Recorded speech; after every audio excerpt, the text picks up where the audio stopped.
প্রত্যেক যুগে যুগে দেখবেন একটা বিষয় কমন, যারাই আল্লাহ এবং তার রাসূলের বিরুদ্ধাচরণ করেছে, হোক সেটা নমরুদ বা ফিরআউন বা আদ বা সামুদ বা শুআইব, যেই হোক না কেন, আল্লাহ পাক তাদের শেকড় উপড়ে ফেলে দিয়েছে। একই সুন্নত আপনাকে আল্লাহ পাক সময় দেখতে বলছেন, ইতিহাস দেখো, ওয়াল আসরি, সময়ের কসম। আর প্রত্যেক যুগে যুগে যারাই আল্লাহ এবং তার রাসূলের আনুগত্য করেছে, মাথা পেতে নিয়েছে, অবনত চিত্তে তর্ক করেনি, বাকবিতণ্ডা করেনি, সামি'না ওয়া আতা'না, শুনলাম মানলাম, আল্লাহ পাক তাদের প্রত্যেককে দুনিয়াতেও হেফাজত করেছেন, পরকালেও জান্নাত দিয়েছেন। একই সুন্নাত। এটা আপনার ওয়াল আসরির মধ্যে শিক্ষা। আরেকটা শিক্ষা আছে, এটা এই যুগের জন্য প্রযোজ্য, যেটা আমার ইস্তেহাদ, আমি ভুলও হতে পারি, সঠিক হতে পারি, ভুল হলে আমার পক্ষ থেকে, সঠিক হলে আল্লাহর পক্ষ থেকে।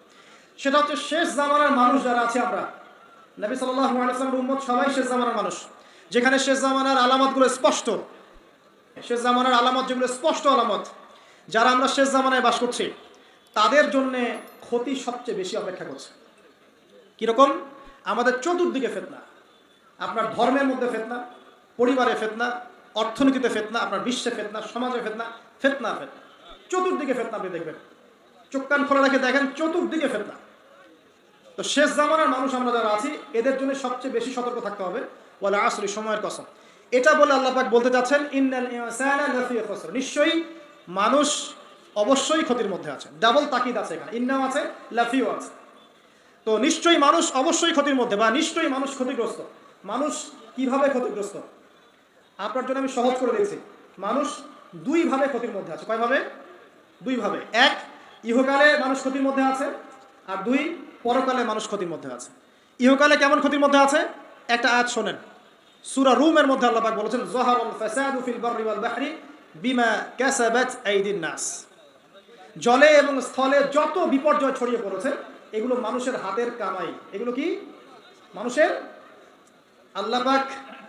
আল্লাহ পাক বলছেন, জলে এবং স্থলে যত বিপর্যয় ছড়িয়ে পড়েছে, এগুলো মানুষের হাতের কামাই। পরিবেশকে দূষিত করেছে কারা? জিনজাতি না বাঘ ভাল্লুক? বলেন। ওই যে মেরু অঞ্চলের বরফ যে গলে যাচ্ছে, এবং এই যে সমুদ্রের উচ্চতা বাড়ছে, আস্তে আস্তে বলা হচ্ছে বাংলাদেশের মতো নিম্ন যে দেশগুলো আছে, এটার বড় অংশ ডুবেও যেতে পারে, আল্লাহ না করুক। এটার জন্য কে দায়ী? এই যে কার্বন মনোঅক্সাইড গ্যাসের মাত্রা যে বাড়ছে বায়ুমণ্ডলে, কে দায়ী? মিলস অ্যান্ড ফ্যাক্টরিজ, যেগুলো দিয়ে যে আমরা বাতাসের উষ্ণতা বাড়িয়েছে, কে দায়ী এগুলোর জন্য? গরু ছাগল। সুদভিত্তিক অর্থনীতি, এটার জন্য কে দায়ী? যার কারণে গরিবরা গরিব হচ্ছে, ধনীরা ধনী হচ্ছে, কে দায়ী? জিনজাতি।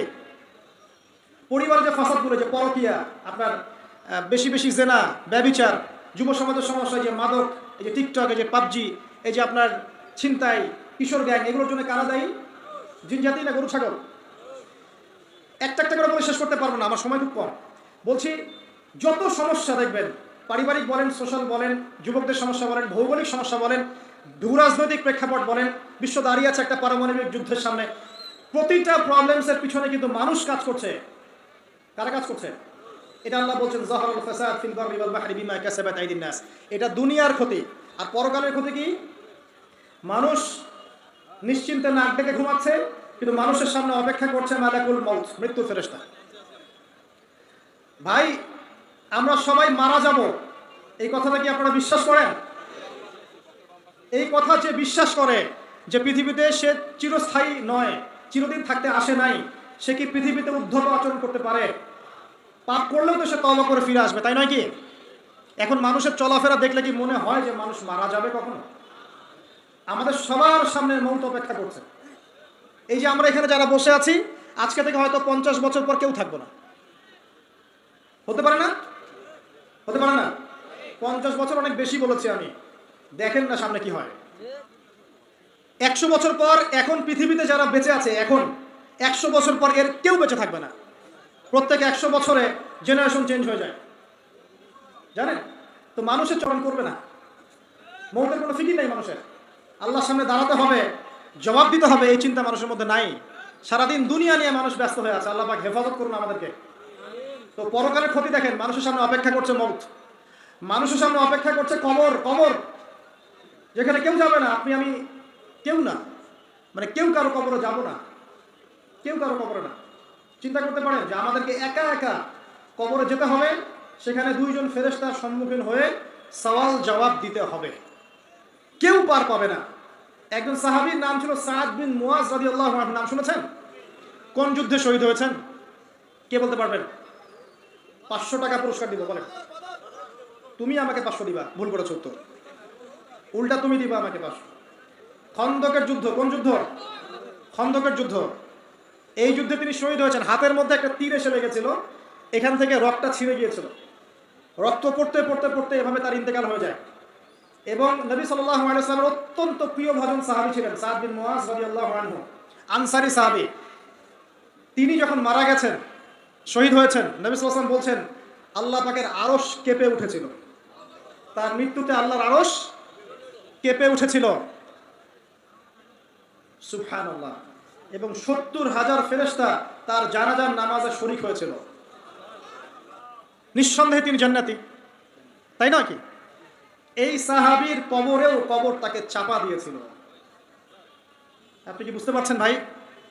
আমার ভাষা নাই, আমি কিভাবে বোঝাবো।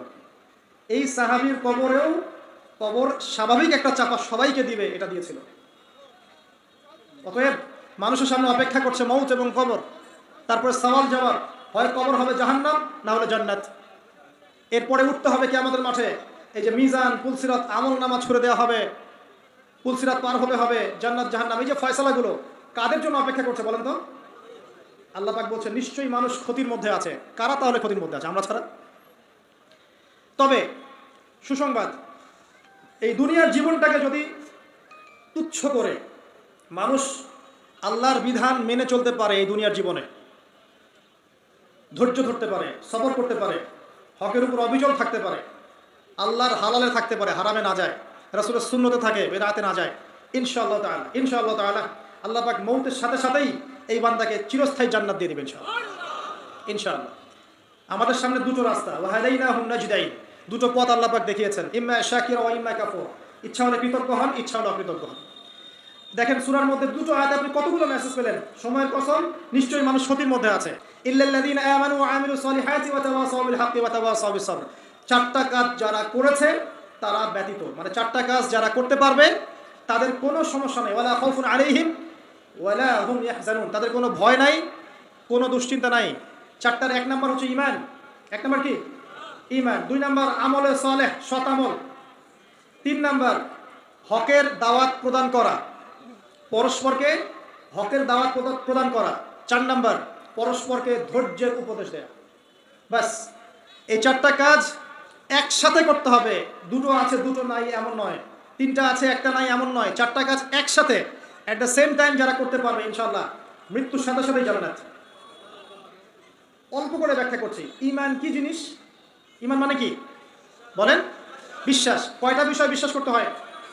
শুকরিয়া, 6টা। এক নাম্বার আল্লাহর প্রতি বিশ্বাস, আমানতু বিল্লাহ এক নাম্বার। ওয়া মালাইকাতিহি, তার ফেরেশতা মণ্ডলীর প্রতি। ওয়া কুতুবিহি, তার আসমানি কিতাব সমূহের প্রতি। 4 ওয়া রুসুলিহি, তার রাসূলগণের প্রতি। 5 ওয়াল ইয়াউমিল আখির, পরকালের প্রতি। 6 ওয়াল কদরি খায়রিহি ওয়াশ শাররিহি, তাকদীরের ভালো এবং মন্দের প্রতি বিশ্বাস। আল্লাহর প্রতি বিশ্বাস মানে এক কথায় আপনি আল্লাহর তাওহীদে থাকবেন, শিরক করবেন না, ঠিক আছে? এক।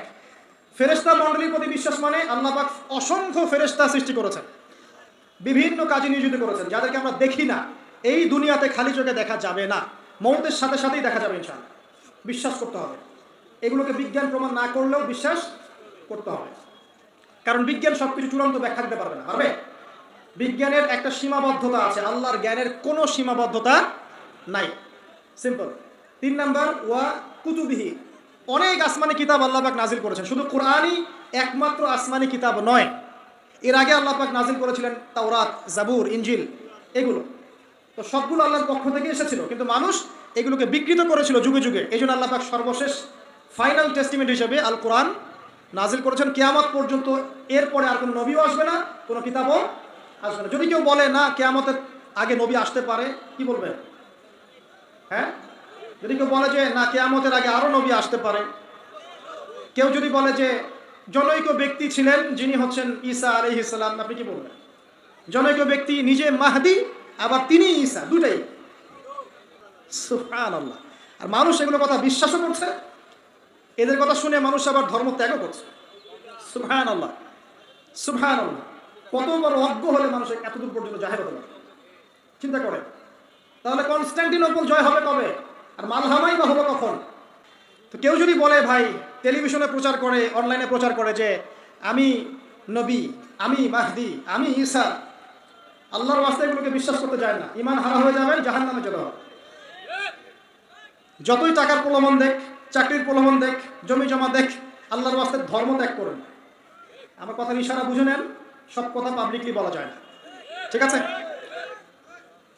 অনেক নবী রাসূল আল্লাহ পাক পাঠিয়েছেন, সর্বশেষ নবীকে মুহাম্মদ সাল্লাল্লাহু আলাইহি। আর কোন নবী আসবেন নাকি বিশ্বাস করেন আসবেন? নবীজি বলেছেন কিয়ামতের আগে 30 জন ভণ্ড নবী আসবে। কয়জন? যার মধ্যে 3 জন হবে মহিলা। 3 জন কি হবে? মহিলা। এক হাদিসে আছে 4 জন মহিলা হবে, বাকি 26 জন পুরুষ। যাই হোক, ওয়াল ইয়াউমিল আখির, পরকাল। পরকাল মানে এই যে মৃত্যুর পর থেকে শুরু করে একদম জান্নাত জাহান্নাম পর্যন্ত পরকাল। ওয়াল কদরি খাইরি ওয়াশ শাররি, তাকদীরে ভালো মন্দ, তাকদীরে বিশ্বাস করতে হবে। আল্লাহ পাক ভাগ্য লিখে রেখেছেন, আপনি যতই দুর্নীতি করেন না কেন, ভাগ্যে যা লেখা আছে এর বাইরে একটা চাল বেশি পাবেন না। আর আপনি যতই অভাবী হন না কেন, কষ্টে থাকেন না কেন, আল্লাহ পাক যতটুকু রিজিক দিয়েছেন আপনাকে, এর বাইরে আপনি রিজিক পাবেন না। এটা আগে মাথায় ইনস্টল করেন। আপনি যত পরিশ্রম করেন দুনিয়ার জন্য, যতটুকু নির্ধারিত আছে আল্লাহর পক্ষ থেকে, এর বাইরে এক কানা করি বেশি পাবেন। আর তাহলে যারা তাকদিরে বিশ্বাস করে তারা কিন্তু কখনো হতাশ হবে না, আত্মহত্যা করবে না, যে আল্লাহ পাক তাকদিরে যা লিখেছেন আমার তাই হয়েছে, আল্লাহ পাক তাকদিরে লিখেছেন তাই হয়েছে, আমি হতাশ কেন হব, আমি আত্মহত্যা কেন করব, আমি কেন পিছু পা হব, আমি বরং আল্লাহর প্রতি তাওয়াক্কুল করে এগিয়ে যাব, আমি কাজ করব। তাকদিরে বিশ্বাস করেছি বলে হাত পা গুটিয়ে বসে থাকতে হবে এমনটাও নয়। আপনি কাজ করবেন, পরিশ্রম করবেন, আল্লাহর প্রতি তাওয়াক্কুল করবেন, এগিয়ে যাবেন, এরপরে বিশ্বাস রাখবেন আল্লাহ যা রেখেছেন তাই হয়েছে। আমি চেষ্টা করেছি আলহামদুলিল্লাহ। অনেকে আছে না একদম মাহের দক্ষ ড্রাইভার আছে না, প্রচন্ড ভালো ড্রাইভার, অ্যাক্সিডেন্ট কেন হয়? এত দক্ষ ড্রাইভার হলে তাকদীর বলে একটা ব্যাপার আছে। দেখবেন কিচ্ছু ছিল না, অ্যাক্সিডেন্ট হয়ে গেছে, আসলে অ্যাক্সিডেন্ট হওয়ার কিছু ছিল না, তাকদীর বলে একটা ব্যাপার আছে। অতএব এটা নিয়ে আমি লম্বা সময় আলোচনা করতে পারবো না। মনে রাখবেন তাকদীর আল্লাহ পাক আপনাকে আমাকে সৃষ্টি করার 50,000 বছর আগেই লিখে ফেলেছেন। অতএব এটা নিয়ে বিভ্রান্ত হবেন না, হতাশ হয়ে যাবেন না, এবং আমল ছেড়ে দিয়ে বসেও থাকবেন না। সাহাবীরা বলেছেন আমরা কি আমল ছেড়ে দিব? নবীজি বলেছেন না, বরং তোমরা আমল করতে থাকো, যাকে যে জন্য সৃষ্টি করা হয়েছে পৃথিবীতে তার কাজ সেরকমই হবে ইনশাআল্লাহ। এই হলো আপনার ঈমান। 2 আমলে সালেহ। শতামল কি? এক বাক্যে উত্তর হচ্ছে আল্লাহ পাক কোরআনে যা করতে বলেছেন এগুলো করার নাম আমলে সালেহ, ঠিক আছে? 2 নবী সাল্লাল্লাহু আলাইহি ওয়াসাল্লাম হাদিসের মধ্যে যত কাজ করতে বলেছেন এগুলো করার নাম আমলে সালেহ। নামাজ আমলে সালেহ, সাওম, যাকাত, হজ, উমরা সবই আমলে সালেহ। একই সাথে সত্য কথা বলা, আপনার পিতামাতার খেদমত করা, নবীর সুন্নাহ মতো চলা, এমনকি স্ত্রীর মুখে যে ভাতটা তুলে দিচ্ছেন এটাও আমলে সালেহ। এমনকি মুসলিম ভাইয়ের সাথে সাক্ষাতে যে হাসি মুখে কথা বলছেন এগুলোও আমলে সালেহ। থেকে বড় যত নেক কাজ আছে সবগুলো করাই কি? আমলে সালেহ। আর একই সাথে কোরআনে এবং সুন্নাহে আল্লাহ এবং তার রাসূল যে কাজগুলো করতে নিষেধ করেছেন, সেটা যত ছোট হোক আর যত বড় হোক, এগুলো না করা হচ্ছে আমলে সালেহ। যেমন টাকনুর নিচে কাপড় পরতে নিষেধ করা হয়েছে, কেউ যদি না পরে তার মানে সে আমলে সালেহ করছে। আল্লাহ পাক মিথ্যা বলতে নিষেধ করেছেন, কেউ যদি মিথ্যা না বলে সে আমলে সালেহ করছে। আল্লাহ পাক রাসূল দাড়ি ছেড়ে দিতে বলেছেন, তো দাড়ি ছেড়ে দিয়েছেন, আমলে সালেহ করছেন। গোফ কাটতে বলেছেন, গোফ কাটছেন, আমলে সালেহ করছেন। মানে ছোট থেকে ছোট, বড় থেকে বড় যে কাজগুলো আল্লাহ এবং তার রাসূল দ্বারা প্রমাণিত এগুলো করাও আমলে সালেহ। আর যেগুলো আল্লাহ এবং তার রাসূল নিষেধ করেছেন ছেড়ে দেয়া কি? আমলে সালেহ। ছেড়ে দেওয়াও আমলে সালেহ। আমরা কিন্তু একটা ভুল করি, নেক কাজগুলো করি কিন্তু খারাপ কাজগুলো ছাড়তে পারি না। বহু মানুষ আছে আমাদের সমাজে মসজিদের সভাপতি হয়ে বসে আছে, দেখবেন সুদি কারবার করছে, দেখবেন আছে না? দেখবেন যে মাশাআল্লাহ হজ উমরা করছে বছর বছর, কিন্তু বোনকে সম্পত্তি দিচ্ছে না, মিরাজ ঠিক মতো দিচ্ছে না, এই দুনিয়ার স্বার্থ ছাড়তে পারছে না। দেখবেন ভাইয়ের সম্পত্তি দিচ্ছে না, প্রতিবেশীর জমি আত্মসাৎ করে খাচ্ছে, এদিকে আবার নামাজি দাড়ি টুপি সব আছে মাশাআল্লাহ। এই যে লেটেস্ট যে ইস্যুটা ছিল তেল সয়াবিন, দেখলাম যে মজুদ করা হচ্ছে, তো একজনকে ধরা হলো, দাড়িওয়ালা দরবেশের মতো দেখতে মাশাআল্লাহ, জুব্বা, পাগড়ি, দাড়ি টুপি মাশাআল্লাহ। দেখলেন যে গ্যালনকে গ্যালন তেল তার গোডাউনে মজুদ করা। তার মানে সে এইটুকু ইসলাম বুঝতে পেরেছে, কিন্তু অর্থনৈতিক জীবনে যে ইসলাম আছে ওইটা যে ঠকানোটা হচ্ছে হারাম, ওর ফলে তার সমস্ত রিজিক যে হারাম হয়ে গেল এই কনসেপ্টটা নাই। তো এমন মানুষ আছে না আমাদের সমাজে, কিছু মানি না। যুবক ভাই নামাজ তো পড়ছেন, কিন্তু গার্লফ্রেন্ড ছাড়তে পারছেন তো? পারছেন? আলহামদুলিল্লাহ, পারতে হবে। এদিকে নামাজ পড়ছি, তাবলীগের সময় দিচ্ছি, এদিকে ইন্টারনেটে যদি খারাপ কিছু দেখেন পর্নোগ্রাফি দেখেন, তাহলে কি আপনার ইবাদত কবুল হবে? বিষয়টা বুঝতে হবে। শুধু নেক কাজ করার নাম আমলে সালেহ নয়। অ্যাট দ্য সেম টাইম খারাপ জিনিসগুলো ছেড়ে দেওয়াও হচ্ছে আমলে সালেহ, এবং এটা বেশি কঠিন। নেক কাজ করাটা কিন্তু সহজ, আল্লাহর জন্য ছেড়ে দেওয়াটা কঠিন। একটা হাদিসে আছে, নবী সাল্লাল্লাহু আলাইহি ওয়াসাল্লাম সহিহ মুসলিমের হাদিসে বলেছেন, এখানকার উলামায়ে কেরাম সবাই হাদিসটা জানেন, আমি জানি, কেউ যদি কোনো মানুষকে হেদায়েতের পথে ডাকে, যে কেউ এই উম্মতে মুহাম্মাদের মধ্যে কেউ যদি কোনো মানুষকে হেদায়েতের পথে ডাকে এবং তার আহ্বানে সেই ব্যক্তি আল্লাহর পথে ফিরে আসে, এই ব্যক্তি সারা জীবনে যত আমল করবে এই আমলের একটা অংশ সেই ব্যক্তি পাবে যে তাকে আল্লাহর পথে ডেকেছে। এটা হচ্ছে আল্লাহর পথে দাওয়াত দেওয়ার ফজিলত।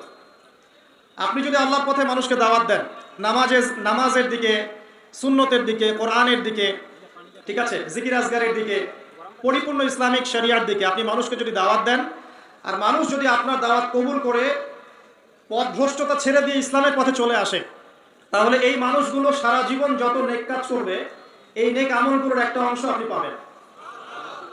এর চেয়ে বড় কোনো ব্যবসা হতে পারে? তাহলে এই অর্থে কি আমি একজন ধর্ম ব্যবসায়ী নই? কোনো সমস্যা আছে? এটা তো ভালো উত্তর বললাম। এবং এর চেয়ে বড় ব্যবসা কি হতে পারে? যে কোরআন এবং সুন্নাহর সঠিক কথাগুলো আপনারা জনগণকে বলবেন, জনগণ সেগুলো শুনবে, শুনে আমার পথে ফিরে আসবে। তারা সারা জীবন যত নেকির কাজ করবে ওই সমস্ত নেকির একটা অংশ আপনার আমলনামায় যুক্ত হবে। ব্যবসা সবচেয়ে বড় ব্যবসা। আবার এই হাদিসের আরেকটা অংশ আছে, পরের লাইনে লেখা আছে, নবী সাল্লাল্লাহু আলাইহি ওয়াসাল্লাম বলেছেন, কেউ যদি কোনো মানুষকে পথভ্রষ্টতার দিকে দাওয়াত দেয়, মানে কেউ যদি কোনো মানুষকে গোমরাহির দিকে দাওয়াত দেয়, ভুল পথের দিকে দাওয়াত দেয়, এবং তার দাওয়াতে যত মানুষ বিভ্রান্ত হয়ে যাবে এই সমস্ত বিভ্রান্ত মানুষের পাপের একটা অংশ ওই ব্যক্তির আমলনামায় যুক্ত হবে। তো এখানে রিস্ক আছে। ইসলাম নিয়ে যে কথাটা বলতে যাব তার পিছনে দলিল প্রমাণ থাকতে হবে, এবং দলিলটা হতে হবে কোরআন এবং সুন্নাহ থেকে। এরপরে আপনি কথা বলতে পারেন, কোনো সমস্যা নেই। তাই যতটুকু জানি এতটুকু বলবো, যেটা জানি না সেটা বলবো না, ঠিক আছে? তো আমি এসেছি এই ব্যবসা করতে আপনাদের সাথে, যে আমি কিছু কথা আপনাদেরকে বলবো ইনশাআল্লাহ। এর মধ্যে যেগুলো সহিহ বিশুদ্ধ কোরআন এবং সুন্নাহর সাথে মিলে যাবে আপনারা সেগুলোর প্রতি আমল করবেন তো ইনশাআল্লাহ। তাহলে আপনাদের সারা জীবনের এই নেকির একটা অংশ আমি পাবো ইনশাআল্লাহ তাআলা। আর যদি আল্লাহ না করুক আমার মুখ থেকে কোনো ভুল কথা বের হয়ে যায়, সেগুলো কোশ্চিন কালেও আপনারা আমল করবেন না। আমার কথাগুলোকে অবশ্যই কোরআন এবং সুন্নাহর সাথে মিলিয়ে দেখবেন, ঠিক আছে? প্রিয় ভাইরা, আল্লাহ রাব্বুল আলামিন পবিত্র কোরআনুল কারীমের মধ্যে সূরাতুল আসর নামে একটা সূরা নাজিল করেছেন। নাম শুনেছেন তো? আচ্ছা, আপনাদের মধ্যে কতজন আছেন যারা কোরআনের জন্য জীবন দিতে চান? হাত তোলেন দেখি। মাশাআল্লাহ, খুব চমৎকার, খুব চমৎকার। একটু দাঁড়ান, তাকবীর পড়ে দেন। এবার বলেন যে কতজন আল কোরআন বিশুদ্ধ করে তেলাওয়াত করতে জানেন? হাত তোলেন এবার। মাশাআল্লাহ, তাহলে জীবন দানকারীর সংখ্যা কমে গেছে আলহামদুলিল্লাহ। এখন যারা হাত উঁচু করেছেন যে বিশুদ্ধ করে পড়তে জানেন, তাদের মধ্যে কতজন কোরআনের 10টা সূরার অর্থ জানেন? হাত তোলেন দেখি। হাতের সংখ্যা একটু কমেছে। 20টা সূরার অর্থ জানেন কারা কারা? হাত একটু কমে গেছে না? এবার যদি বলি পুরা কোরআনের অর্থ কারা জানেন? এবার মাশাআল্লাহ একটা হাতও নাই। সমস্যা এটাই, আমি বারবার আমাদের সমস্যা নিয়ে কথা বলতে চাই। আমাদের সমস্যা, অন্যের সমস্যা না, আমাদের উম্মার সমস্যা। আমরা আল্লাহকে ভালোবাসি, রাসূলকে ভালোবাসি, কোরআনকে প্রচণ্ড মহব্বত করি, শ্রদ্ধা করি, সম্মান করি, কোরআনের জন্য জীবন দিতে প্রস্তুত থাকি, তাই না? কিন্তু দুর্ভাগ্যজনক হচ্ছে ওই কিতাব আমরা পড়তে জানি না, ওই কিতাবের অর্থ আমরা বুঝি না। আল কোরআনুল কারীম হিফজ করেছেন কতজন? হাত তোলেন দেখে এখানে কতজন আছেন হাফেজে কোরআন? মাশাআল্লাহ। দেখবেন কোরআনের প্রতি আবেগ মানুষের প্রচুর, কিন্তু কোরআন বিশুদ্ধ করে তেলাওয়াত করার ব্যাপারে, অর্থ বোঝার ব্যাপারে, কোরআনের ভাষাটা শেখার ব্যাপারে আমরা উদাসীন। একটা কমন সেন্স, আপনি নামাজ পড়ছেন, নামাজের মধ্যে কোরআন তেলাওয়াত করছেন তো? এখন যে সূরাগুলোর অর্থ আপনি জানেন সেগুলো তেলাওয়াত করার সময় আপনার মনোযোগটা বাড়ে না কমে? বাড়ে না কমে? আর যেগুলো আপনি অর্থ জানেন না সেগুলোর সময় কি আপনি নামাজে মনোযোগ পান? সত্যি কথা বলেন। এই যে রুকুর তাসবিহ পড়েন, সেজদার তাসবিহ পড়েন, তাশাহুদ পড়েন, দরুদ পড়েন, দোয়া মাসুরা পড়েন, প্রথমে সানা পড়েন, পরে সূরা ফাতিহা পড়েন, আরেকটা সূরা মিলিয়ে পড়েন, এই যে পুরোটা সময় আরবি দিয়ে কথা বলেন আল্লাহর সাথে, আরবি দিয়ে মোনাজাত করেন, চুপি চুপি কথা বলেন, এই সময়টুকুর মধ্যে আপনি পূর্ণাঙ্গ সময় কি মনোযোগ ধরে রাখতে পারেন? বা এই পুরো বিষয়গুলোর অর্থ কি আপনি জানেন? যদি আপনি অর্থ জানতেন তাহলে নামাজে মনোযোগ বাড়তো না কমতো? মনে করেন আপনার সন্তান অসুস্থ, আল্লাহ না করুক, আপনার সন্তান অসুস্থ, খুব অসুস্থ, আইসিইউতে আছে, রংপুর মেডিকেল আইসিইউতে আছে। এখন জীবন মৃত্যু সন্ধি করে আপনার সন্তান লড়ছে। এখন আপনি বুঝতে পারছেন যে এই বিপদ থেকে বাঁচানোর জন্য আমার আল্লাহ ছাড়া কেউ নাই, আছে। এবার আপনি নামাজে দাঁড়ালেন, নামাজে দাঁড়িয়ে সুন্দর করে অজু করে নামাজে দাঁড়ালেন, দাঁড়িয়ে 2 রাকাত নামাজ পড়ে হাতটা তুলে আল্লাহর কাছে দোয়া করছেন, আল্লাহ আমার সন্তান অসুস্থ, আল্লাহ আমার সন্তান তুমি দিয়েছ, তোমার নিয়ামত, আজকে সে অসুস্থ, তুমি ছাড়া কেউ নাই তাকে সেবা দান করার, কোনো ডাক্তারের ক্ষমতা নাই তাকে জীবন দেওয়ার, আল্লাহ তুমি তোমার রহমতের ওসিলায় আমার সন্তানের জীবনটা ভিক্ষা দাও। এই দোয়াটা যদি আপনি করেন আপনার মনোযোগ বাড়বে না কমবে? এবং এটা আপনি পূর্ণাঙ্গ মনোযোগ দিয়ে করতে পারছেন না। কেন পারছেন? কারণ আপনি যা বলছেন তার অর্থ আপনি বুঝতে পারছেন, আপনি যা বলছেন তার অর্থ আপনি অনুধাবন করতে পারছেন, এটাই হচ্ছে কারণ। আর এই জায়গা দিয়ে আমি বলেছি যে কোরআন যদি আপনি অনুধাবন করতে পারেন, অর্থগুলো বুঝতে পারেন, তখন আপনি প্রতিটা পদে পদে আল্লাহকে পাবেন ইনশাআল্লাহ। এটা কি বোঝার জন্য খুব বড় ডিগ্রির দরকার আছে? যদি যে কোনো একটা বই আপনি পড়ছেন, ওই বইয়ের ভাষা যদি আপনি না বোঝেন, ওই বইয়ের মূল মেসেজ কি আপনি পাবেন? সিম্পল পাবেন না। প্রথম যে কথাটা আপনাদের কাছে কাজ করতে চাই, আমাকে ওয়াদা করতে হবে আমার কাছে আজকে, আগামী রমাজান আসার আগেই সবাই কোরআন তেলাওয়াত করা শিখবেন, হাত উঁচু করে। এখন জীবন আপনাকে দিতে হবে না কোরআনের জন্য, অর্থ বোঝা শেখেন আগে। কোরআনের জন্য জীবন দিতে আমি আপনাকে এখন বলছি না, আমি বলছি আপনি কোরআন পড়া শেখেন আগে, এরপরে আপনি কোরআনের অর্থটা বোঝা শিখবেন। কোথায় গিয়ে শিখবেন? ওলামায়ে কেরামের কাছে গিয়ে শিখবেন। আপনাদের এখানে মাদ্রাসা আছে না? কওমি মাদ্রাসা আছে না? আলেমরা আছেন না এখানে? হাফেজ সাহেব, মুফতি সাহেব, কারি সাহেবদের কাছে গিয়ে কোরআন শিখবেন, পারবেন? আজকের মাহফিলে যদি এগুলো প্রতিশ্রুতি করে ধরে রাখতে না পারেন, এখানে এসে বসে ছবি তুলে, ভিডিও করে, সেলফি তুলে কোনো লাভ নেই। মানে বক্তাকে দেখাটা বড় কথা নয়, এমনকি বক্তার কথা শোনাটাও বড় কথা নয়, বড় কথা তার উপর আমল করা। কথা ঠিক না ঠিক?